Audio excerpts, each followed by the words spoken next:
சூப்பரான உருண்டை குழம்பு பாருங்கள். உருண்டை குழம்பு செய்கிறது எப்படின்னு பார்க்கலாம். எல்லாமே இப்போ கடலைப்பருப்பு ஊற வச்சுக்கணும் பாருங்கள். ரொம்ப சூப்பராக இருக்கும்.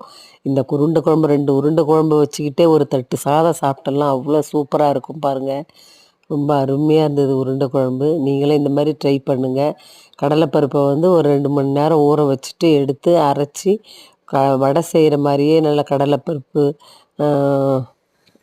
வெங்காயம், பச்சை மிளகாய், வடைக்கு என்னென்ன போடணுமோ பெருங்காயத்தூள் எல்லாமே போட்டு பிசைஞ்சி வச்சுட்டு ரெடி பண்ணிவிட்டு வெங்காயம் தக்காளி பிசைஞ்சி பாருங்கள். பூண்டு நிறைய போட்டிருக்கேன்.